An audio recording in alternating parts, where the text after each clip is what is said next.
This is the second of 3 webinars in the series named Creating a Culture of Respect in the Classroom. This webinar's name is Take a Stand, teaching students how to stand up to stop bullying. Ms. Tinari, thank you very much for being with us and sharing all your knowledge and expertise with us. And you are welcome to turn on your camera and your audio, and the floor is yours. Thank you. Thank you very much. I hope everyone can hear me. It's really wonderful to be doing this second webinar in this series. It was a wonderful first webinar, and I really enjoyed interacting with those of you who are participating in the online group that we have going. It's been really satisfying for me, so thank you so much, and I hope we can continue the conversation. I just want to do a quick check, make sure everyone can hear me, so if you wouldn't mind, just let me know that you can hear me. Just type in yes. Okay, fantastic, thank you.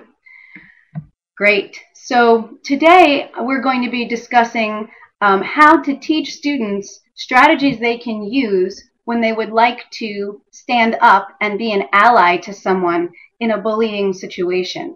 As you might imagine, your students might experience those types of situations rather frequently, maybe more frequently than we would like. So it's important that we equip them with these skills. And of course, as I do my presentation today, these skills are ones that I have taught to educators and to students. I've taught them mostly here in the United States. I'm sure there's some similarities and also some differences in our experiences.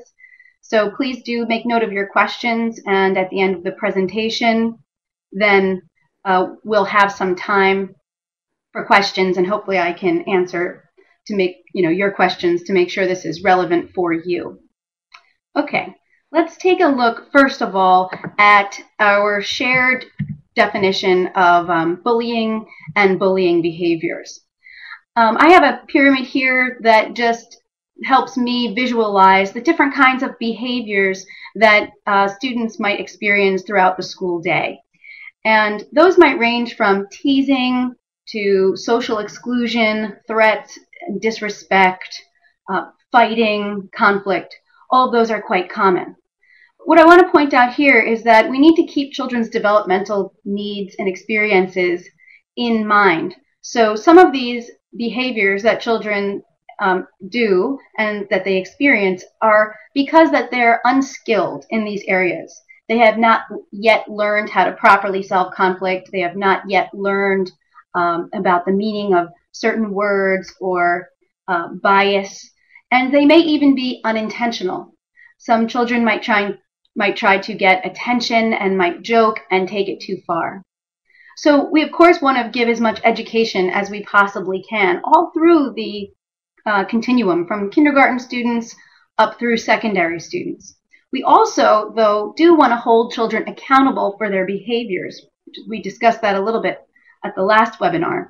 And so we want to be able to recognize when these behaviors escalate and do become intentional and bullying types of behaviors. So let's look at the definition of bullying. This definition of bullying is, I believe, used widely across the globe, initiated by the Ulvaeus program, but also now it's just a definition that we use in the field and in the literature and in the research. So there are certain criteria which we use to determine whether or not a situation between students is a bullying situation. The first is that the behaviors are intentional, meaning that the students intend to enact the behaviors and they do enact them to create harm. So their motivation is to harm another student. These behaviors are often repeated. There is a pattern, not usually a one-time thing. Thirdly, it creates or reinforces a power imbalance between students. And power between students, we can look at that issue several different ways. I know a lot of us think of it as physical power. That's one type of power. But we also have power that comes with differences in class, differences in in-group, out-group, differences between students based on their abilities, their academic abilities, their athletic abilities. So there's all kinds of differences between students that might cause these power imbalances. And a student who chooses to bully wants to increase that power imbalance or reinforce it so that they can gain more power for themselves and less power for the target of their bullying behaviors. Fourthly, these bullying behaviors create fear, pain, or humiliation. So they are perceived as harmful to the target of the behaviors. And it may disrupt a student's ability to pay attention in class, to go to school, to learn effectively, because they are so upset by the bullying and so distracted by situations that might happen. So that's the definition that we're going to use for bullying, but I want you to keep in mind as we go along with the rest of the presentation today that we'll also be thinking about bullying as a continuum. So there's less severe behaviors, you might think of them that way, less severe, that consist of teasing, harassment, name-calling, exclusion. And those behaviors can escalate if they continue and are repeated to become bullying situations. But upstander strategies, which I'll be teaching you today, are relevant and can be used with that whole continuum of behaviors, from the smallest behaviors, even maybe ones that are unintentional, to behaviors that are quite intentional. So let's look at the scope of the problem just briefly. And again, some of this research is from the United States, but I know there is a lot of research going on internationally with regard to the incidence of bullying. How much is it happening? So first of all, there's several types of bullying, from physical, which includes physical harm to students, to verbal interactions, and also relational bullying. Relational bullying is when students use their relationship with another student against another group of students or students. So exclusion falls under relational bullying, cliques. Perhaps if a student says, if you are friends with that child, then I won't be friends with you anymore, that could all fall under the relational category. Okay, so we also want to look at how frequent of a problem this is.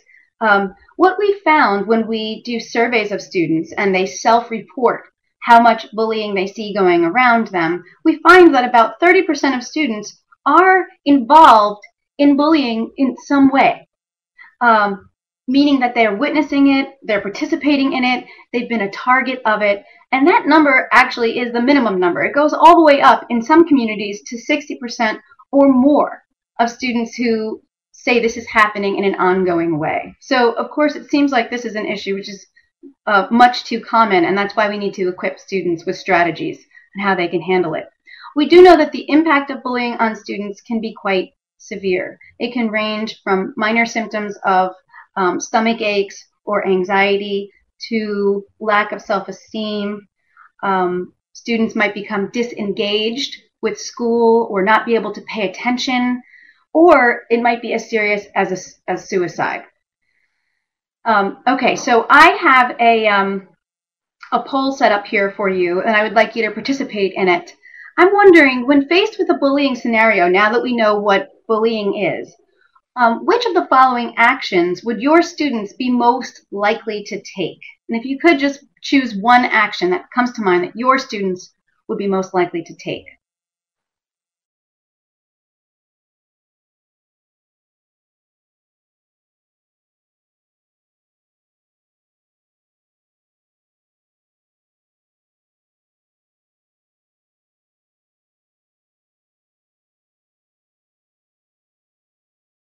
So we have several different options here. I just want to give everyone time so that they can answer the question.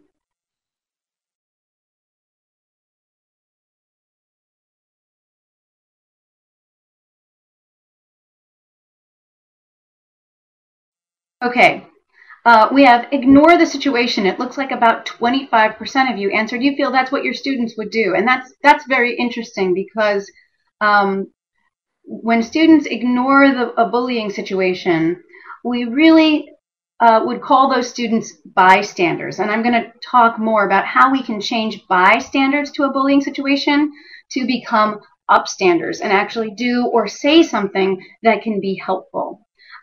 Some of your students might join in on the bullying. Some might report. However, reporting, we find, is not that common as you get up to the middle school and high school age levels. At the elementary school, it's a bit easier to get children to report. As a matter of fact, sometimes teachers say they're reporting too much, they're reporting every little thing. But as students get older and their peers become more important and the peer social group becomes more important, there is social pressure not to report. And so perhaps we'll get to talk about that a little bit more. Some of you said they tell their parents. That would be maybe useful sometimes. Do something to support the victim, and we're going to focus on those strategies today. Or fight the bully. So of course, if they're fighting the bully, that can be dangerous for them. Again, we'll touch on that as well. Okay, so why should we even teach these upstander strategies? We have so much going on in the school day, so many things to get to. Why should we teach it? Well, I think we should teach these upstander strategies because we really are in a unique situation to help children deal with bullying situations which could cause much harm to them. And with a few lessons and some integrated work throughout the year with discussions and reflection and journaling and circle groups, we can really help them be more prepared to deal with these challenging situations. So why deal with the bystander? So in a bullying situation, we usually have a person who is using bullying behaviors, someone who is the target of those behaviors, and then everyone else. And everyone else in that scenario is considered to be a bystander. They are there, they might be witnessing the scenario, but they're not really sure what to do or what to say in a bullying situation. So we can help empower them and activate them. If they don't have skills and strategies, the bystanders themselves might actually feel traumatized secondarily by witnessing the bullying that's happening. Why might they feel traumatized? Because they might feel empathy for the victim. They might feel fear or concern that the bullying could happen to them next. It really just breaks, the feelings of safety in a social situation. Also, there's been some interesting studies done of videotaping in a playground environment. Now, this study was done in Canada, this particular one. And they videotaped children's interactions. And they looked to see how many times does a bystander, either an adult or a student, step in to address a bullying situation. And they found that it did not happen very much. It was a very small percentage. However, when it did happen, even if it was one student saying something or standing up, 50% of the time, the bullying would stop within 10 seconds. So what that tells me is that bystanders can have a very powerful influence. If one student can do that, what about if 2 or 3 or 4 students decide to speak up? Then they gain more power, and they reinforce a peer culture of respect. So with several students standing up, we can even have a more powerful impact. Let's think about then why students don't stand up as much as we would like them to. And I'd like to have you reflect on your own experience. Adults also experience bullying behaviors, and I think it's also difficult for us to stand up and say something. So the next poll question is, have you ever seen an injustice occurring and not said or done anything to address it? For me, this happens most frequently out in the public when I'm in a store and I see a parent treating their child very disrespectfully. If you saw this happening, why did you not say or do anything in that moment? We have several options for you to choose from.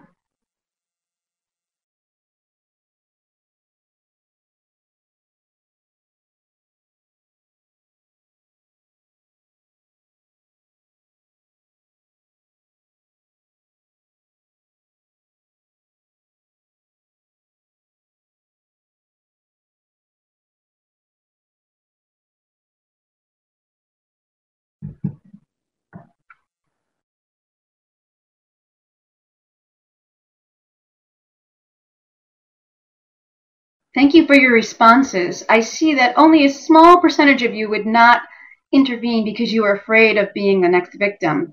It's interesting. I do know that students are concerned about that and worry about it.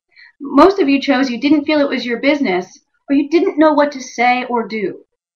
And these are two very common reasons why people don't intervene. When is it our business to stand up to injustice? Is it only our business if we know the parties involved? Is it our business if the people who are involved are somehow part of our community, our local community, our school group? Is it not our business if somebody in power is doing the bullying? Or is it still our business then?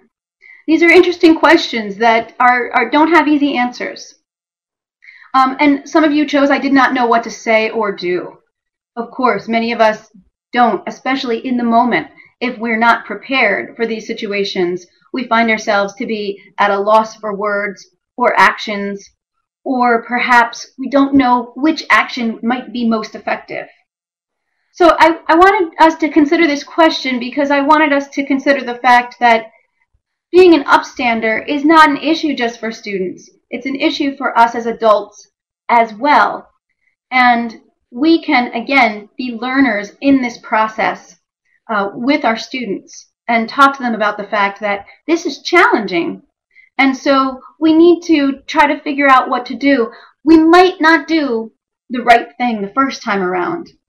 And therefore we can reflect on our experience and figure out how would we want to interact or do, what would we want to do differently next time. Thank you for your responses to that question.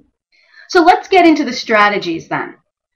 There's many strategies listed here, and I'm going to be going over these strategies rather briefly because I want to give you many, and also because you are all invited to join the Teachers Without Borders online group, and we can have further discussion about these actions, and I can answer your questions there as well. Okay, so the key here is that we want students to be equipped with an array of strategies, not just one. Not just get help or do something. Do something is too vague. What should we do? How should we do it? So these strategies actually help students understand what can be done, and I'm going to go over each one briefly. Okay, the distract strategy is when someone chooses to do or say something to focus attention away from the target of bullying. So they're focusing attention away from that scenario. This can work especially well when someone is using a bullying behavior to get attention from a group or a crowd. Then again, you can also distract the bully away from the situation, as well as the other bystanders. This is an interesting one that I think we see in pop culture and movies a lot. You know, something is about to happen, someone is about to get picked on, and somehow the aggressor or the bully is distracted away from the scenario, sometimes by chance. But actually, we can use this strategically in bullying situations. The second strategy is to reason. And this is a strategy that, again, is focused on the person using the bullying behavior. This can work if the person using the behavior is a stranger. You might remind them of the rules. You might remind them of the law, that they'll get in trouble if they do a certain action. It can also be used by students who are friends with the students who are using the bullying behaviors. So they might talk to their friend and say, you know what, this isn't a good idea. This makes me feel uncomfortable. We could get in trouble if we do this. Let's just not do this. So, but this strategy is used with the person who's using bullying behaviors. I'm going to cover ones later that are used with the victim. Third strategy is challenging the bully, assertively telling the bully to stop their behavior. This does not include physically fighting with the bully, okay? But using assertive body language, posture. This is often useful if there's several people who are willing to stand up to one person who's bullying. They can go over and say, you need to stop this. You need to stop this right now. We don't like this behavior. Sometimes students do use a challenge. What is tricky about the challenge strategy is that we need to teach students how to challenge bullying behaviors without escalating. so that it turns into a fight or a conflict. And again, we can do that through role plays, through teaching them assertive but not aggressive body stances. For example, how close to stand to someone, what we should do with our arms and our hands, probably keep them down. And this strategy should only be used when students feel pretty certain that it's going to be effective and they're able to challenge the bully without becoming a victim themselves. Okay, so we have distract, reason, and challenge, which are strategies we can use with the bully. Here's 3 strategies we can use with the target of the behavior, the victim of the bullying situation. And these are particularly effective. Victims report that these strategies help them feel supported, make the impact of bullying behaviors decrease. So they feel less traumatized when bystanders stand up and use these strategies. Yes? We have a little echo right now. Could you try closing your audio and then... Sure. Should I try turning my audio down, perhaps?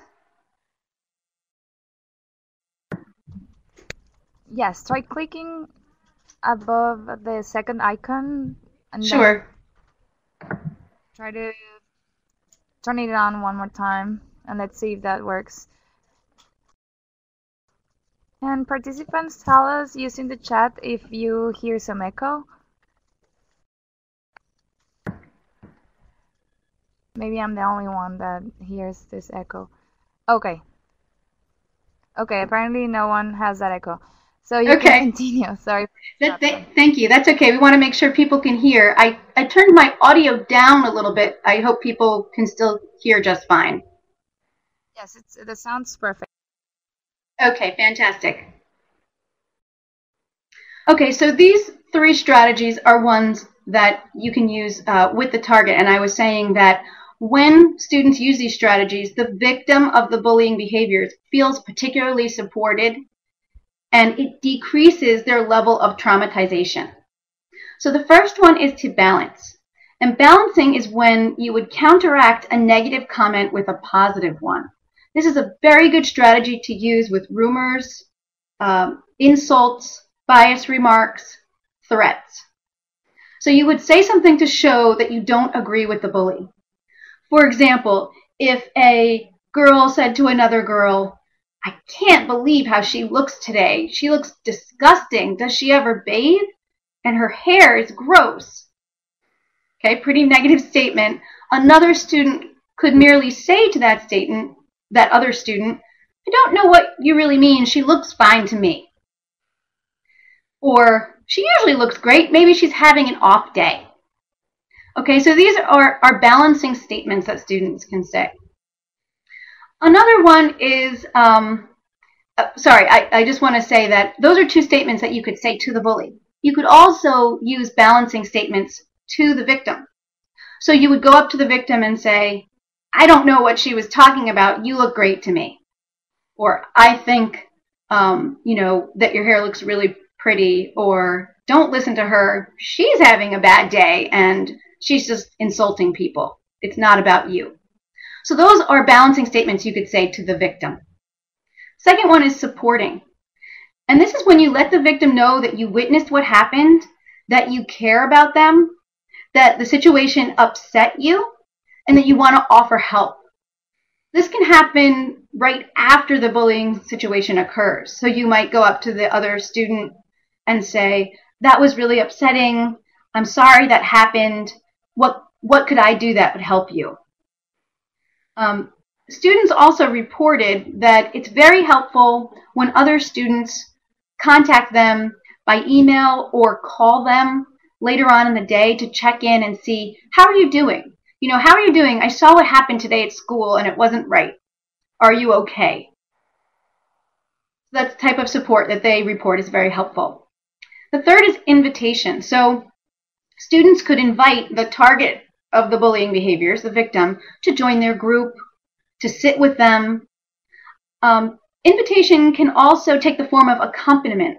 So if a student feels unsafe, they might get 3 or 4 students to walk with them. Not to go confront the bullies or fight with them, but just to be with them, to keep them safe so that they're not alone. And these are all ways that students can offer empathy and actual support to victims of bullying scenarios.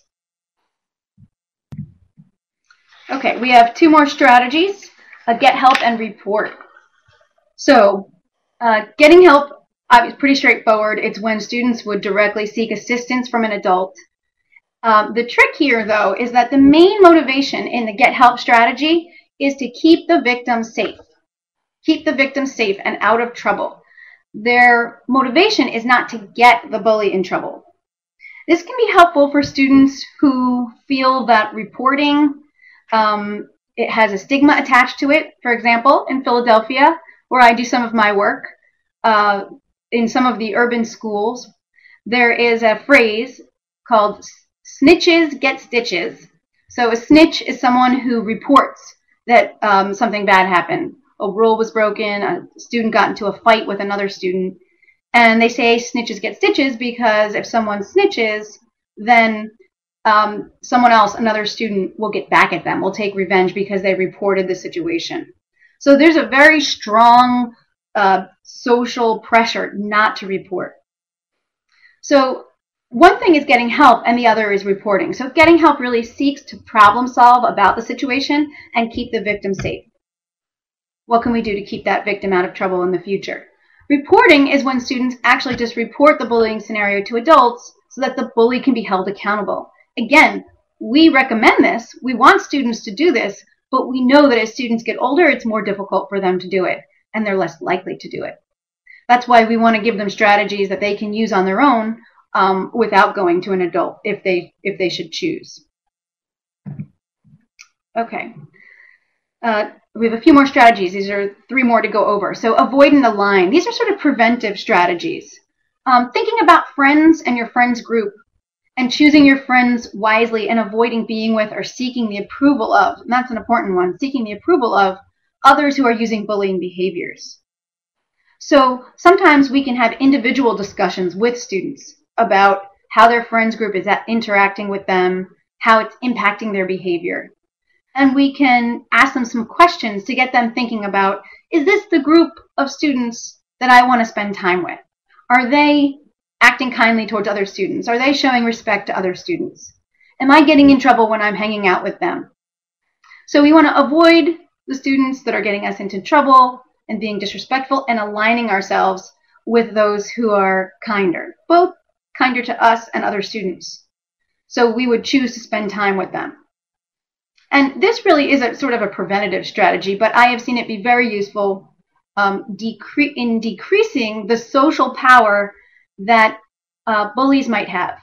Because all of a sudden, their usual group of friends is not spending as much time with them or hanging out with them. Not on purpose to ostracize them, but just to show them that we don't like participating in these kinds of behaviors. And it can be done fairly subtly while still sending a message. Finally, I want to talk about cyberbullying upstander strategies. The ones that I discussed so far can be used in person. Some of them can also be used in a cyber environment. So this is when bullying happens in an online way. A lot of our students have phones that they use to text and interact with social networking groups. So phones or computer, anything like that. Number one thing that we can talk to students about is being very clear about their guidelines for online communication. What should online conversation be like? We have a saying here, if you don't want your grandmother reading it or seeing it, or you wouldn't say it to your grandmother in real life, don't post it online. So I don't know how culturally applicable that is, but it seems kids really seem to respond to that here. So if bullying happens online, if students post offensive pictures, messages, insults, what can other students do? They can change the subject, start a new conversation thread, sort of related to the distract strategy. They can post complimentary things. That's related to the balancing strategy. Again, they do this online. They could delete the offensive posts. So just refusing to participate in it by just taking those offensive posts down and not reading them or getting involved. They can take a pledge not to write negative things. I've told my friends, for example, that if they're going to be using inappropriate language on Facebook to communicate, that I usually don't respond to those posts. I don't like those posts. I don't respond to them because I don't want that kind of language, on my page. They can also report to the authorities. So one thing that we want to tell students is if they are wanting to report to authorities, then they maybe don't want to delete those offensive posts because they want to be able to show it to authorities what's happening online.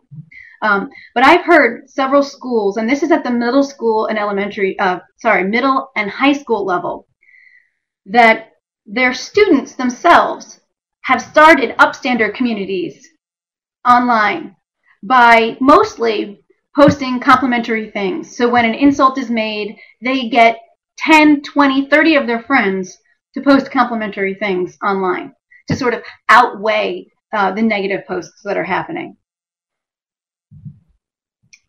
Okay. Oh, we have our third poll here. So I've gone through all the strategies, and I'm wondering which upstander strategy would your students be most likely to use and choose?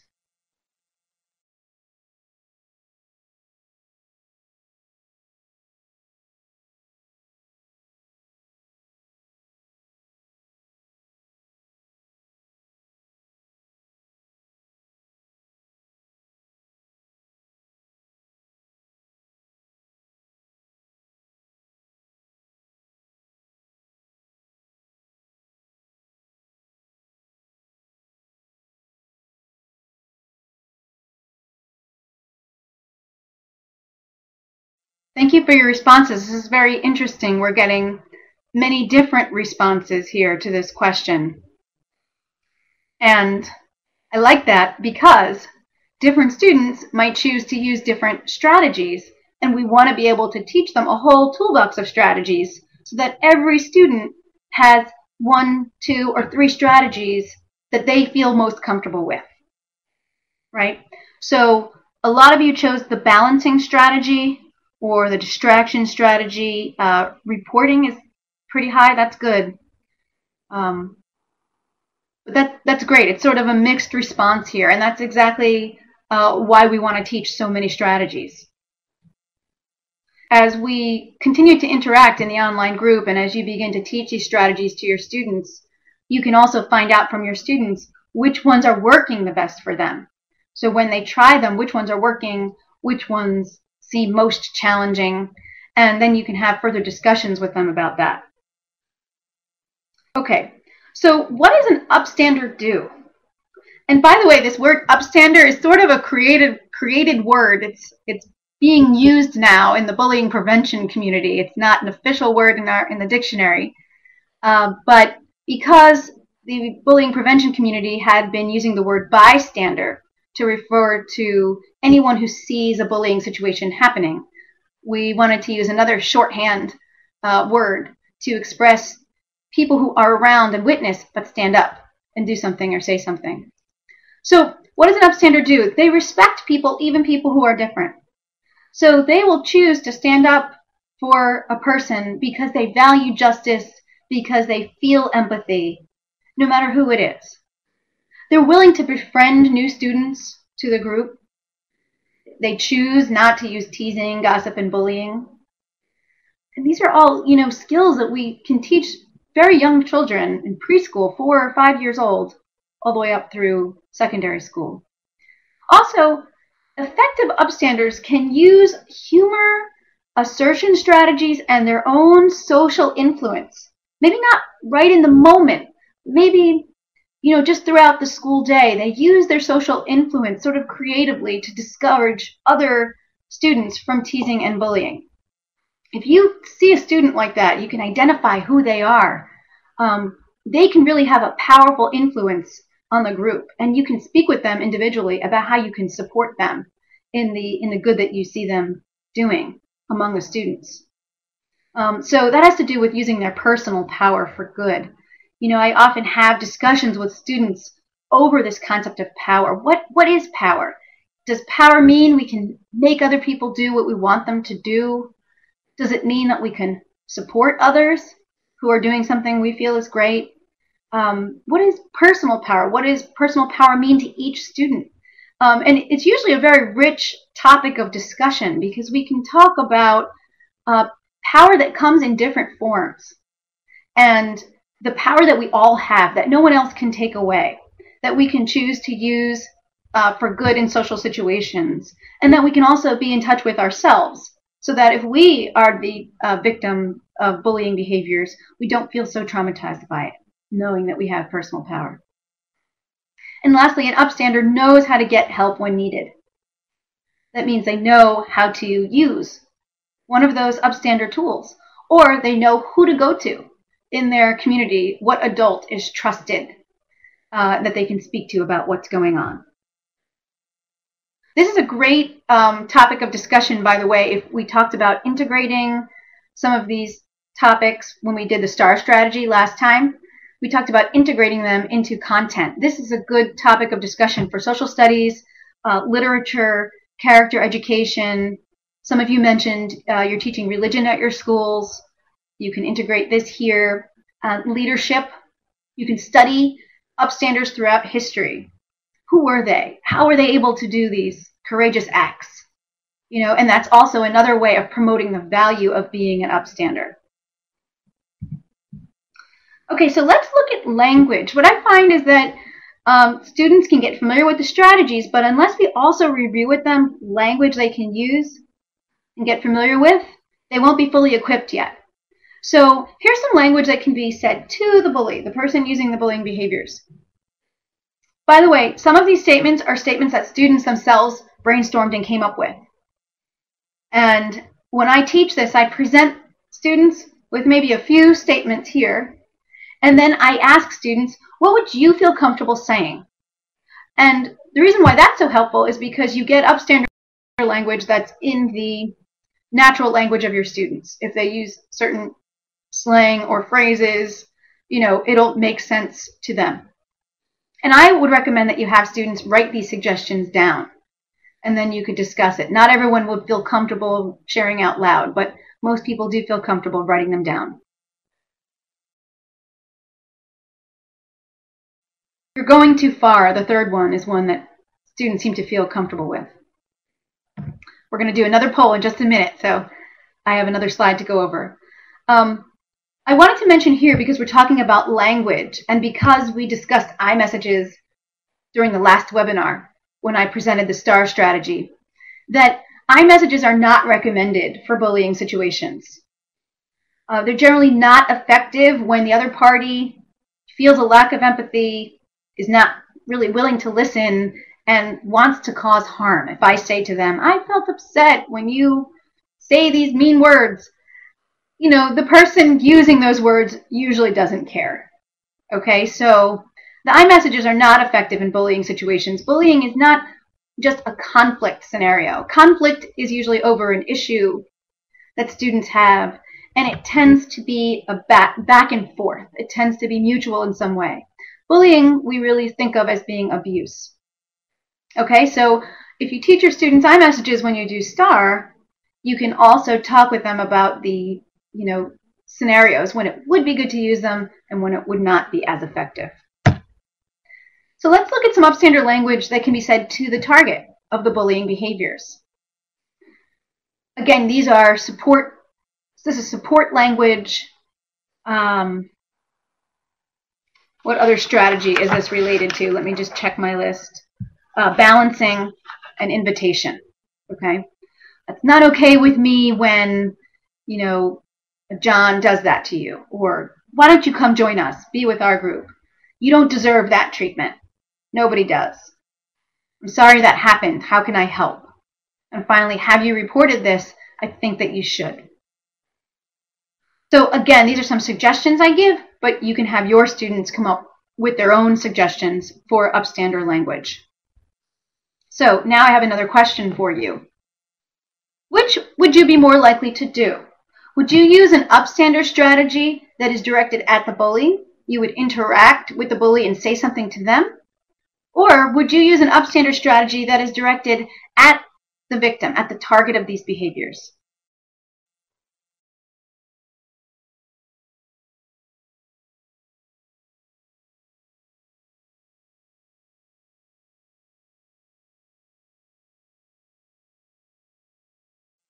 Thank you for putting your response in. I love having this interaction piece here for us.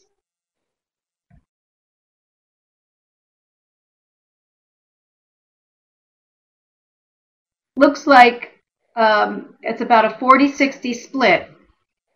It's changing a little bit as you're entering your responses here, but it looks like about 40% or so of you would use an upstander strategy directed at the bully, and 58% of you might use one that's directed at the victim.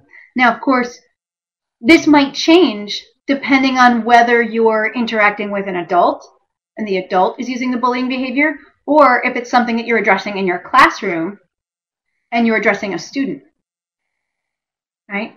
Someone's typing in a comment here. Sometimes you might have to interact with the bully before you can interact with the victim. Or how about both? Yes. This isn't necessarily an either or. We certainly would want to address both. I generally do. My natural response, the one I feel most comfortable with in the moment, is to support the victim.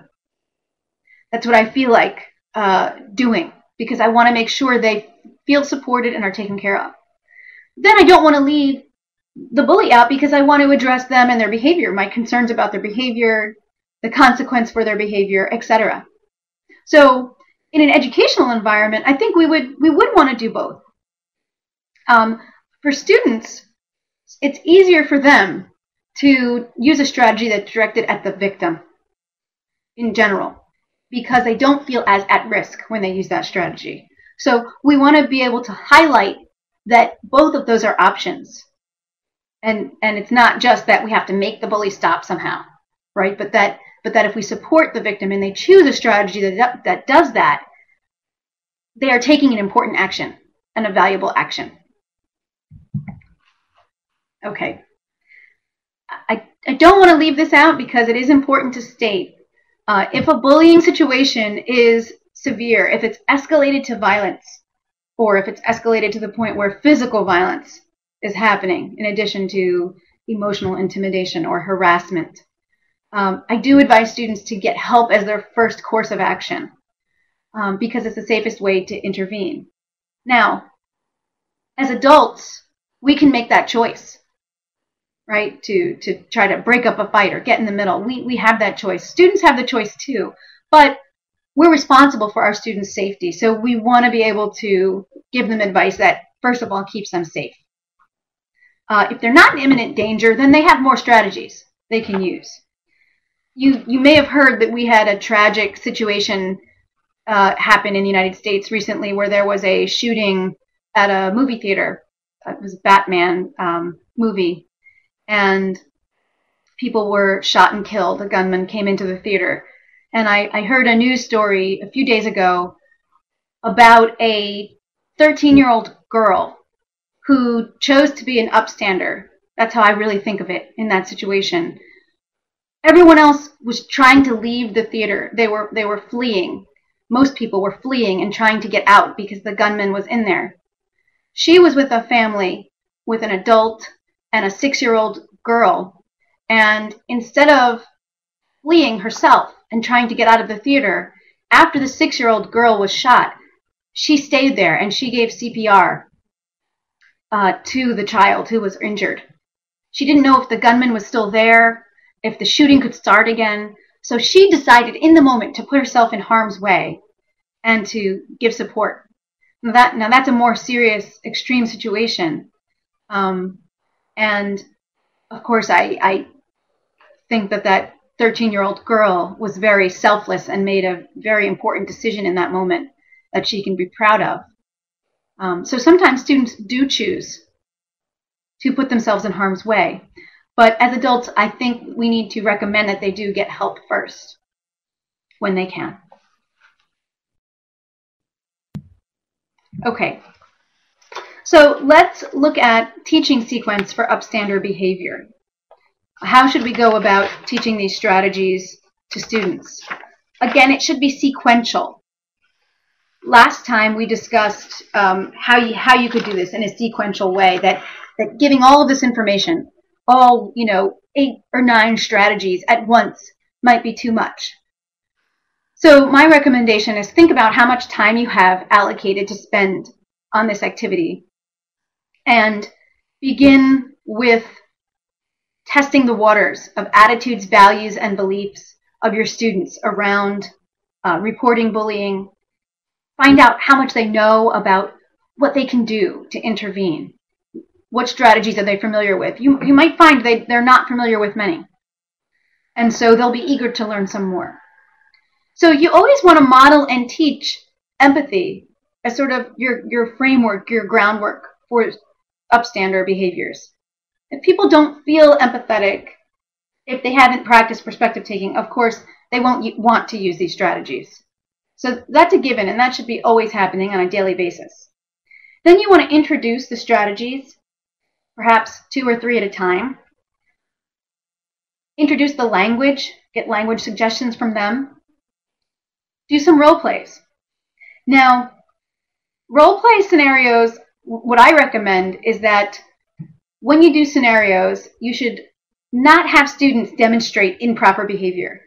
As a teacher, when I'm working with students, if I want to show a situation that did not go well, where there was only bystanders, no one stood up, I would choose to demonstrate the wrong action in the scenario.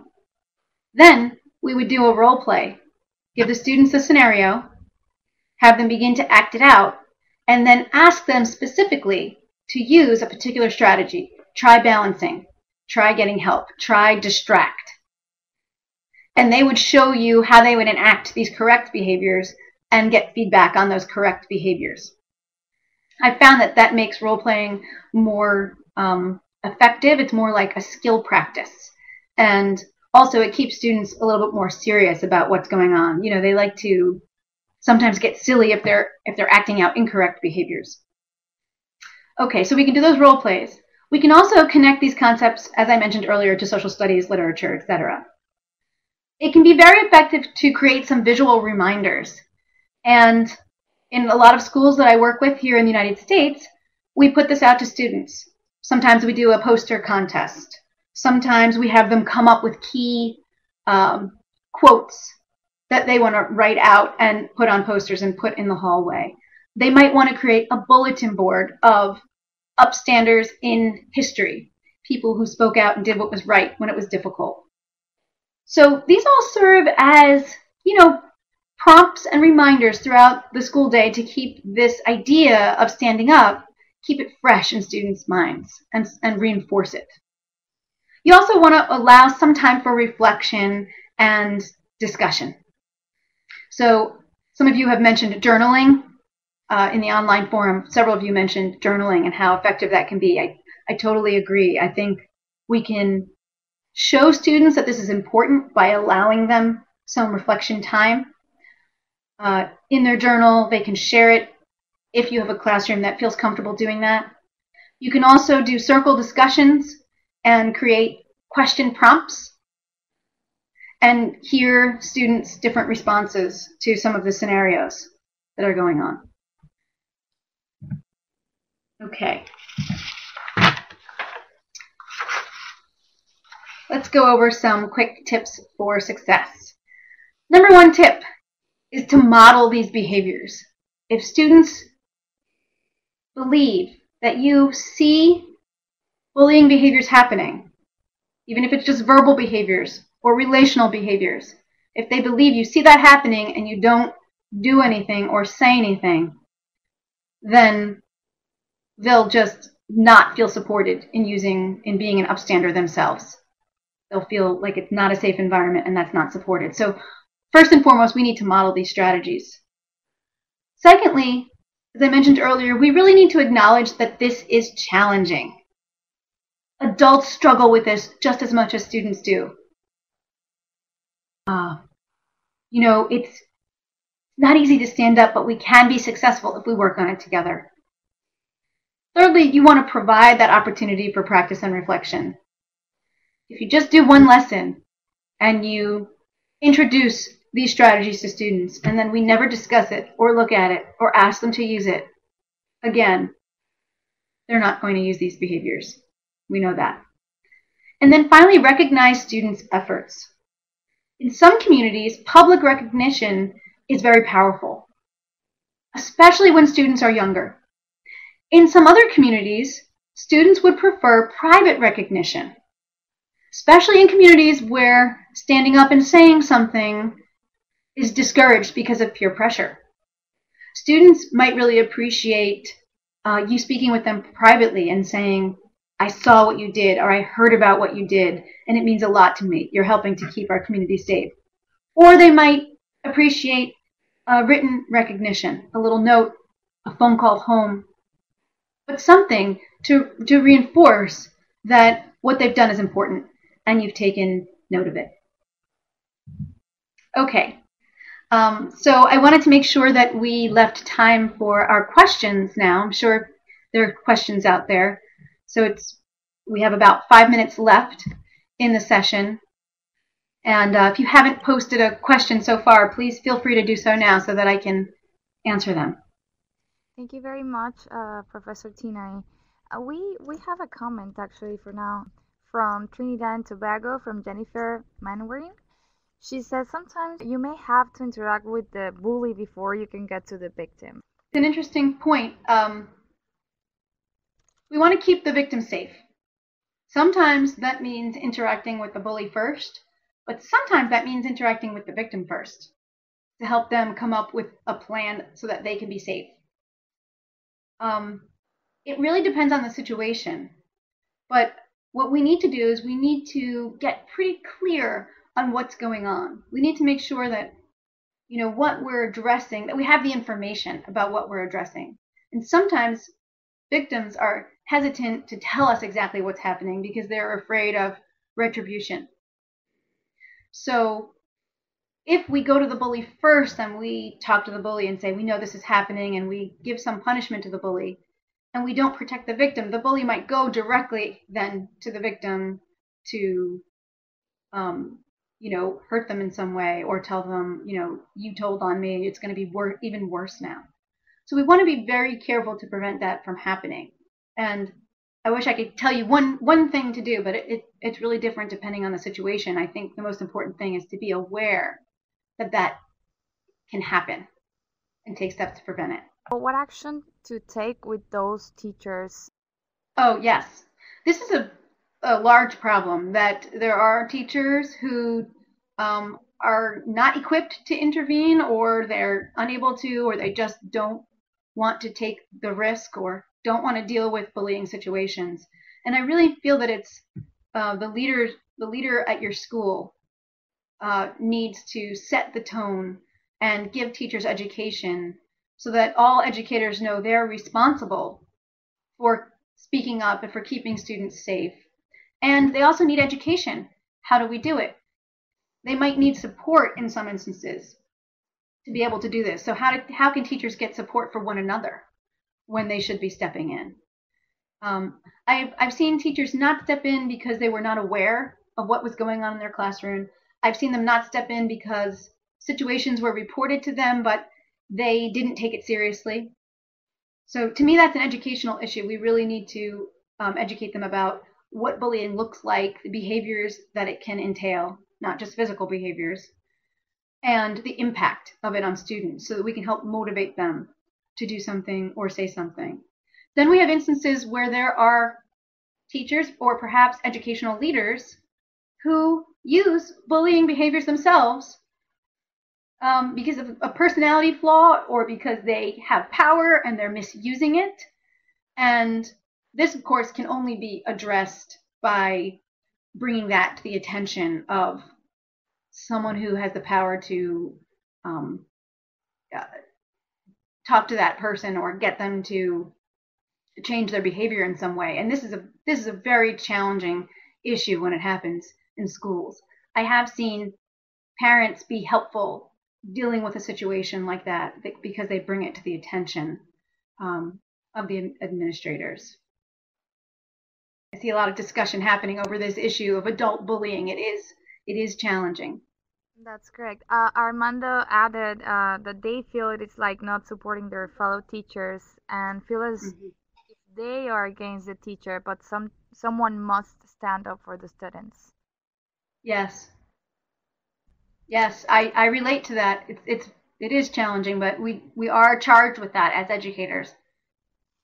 We have another question, Professor Tinari, from Sure. Trinidad Donna Jennings, Tony, and she asked, can bullies be taught positive leadership skills to reserve the habits since they are quite influential? Yes. Thank you for raising that question. I personally have worked with students who are using bullying behavior. Now, one thing I want to mention is that in this presentation, I used the word bully to refer to students because I want to just have a shorthand way of referring to students who use bullying behaviors. But in general, what I teach is that we shouldn't really think of a student as a bully per se. We should think of all students as students, and some students choose to use bullying behaviors. A student 1 year in 6th grade might use a lot of bullying behaviors, and then the next year in 7th grade, whether because of maturity or because they've learned more about it, they're not using bullying behaviors anymore. So any student can choose to use these bullying behaviors, and when they do, we need to address it. So we can sit down with students and we can discuss with them the traits that we admire about them, what we see them doing currently, how we are concerned about it because it's impacting the community negatively. And we can discuss with them ways that they can use their personal power in a more positive way. Sometimes students need opportunities to show positive leadership so that they can begin to develop a self-concept that is reinforcing, that they are the kind of person who can, get attention, who can feel social power through positive ways.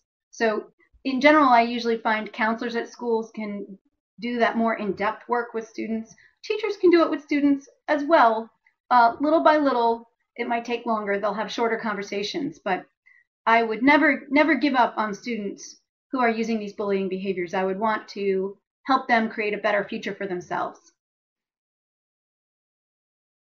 Thank you very much. And we have another question from Camille Bremner. She asked, how do we deal with bullying? When we have social norms that reinforce bullying, people get used to it. Our parents are accustomed to it. Our children are accustomed to it.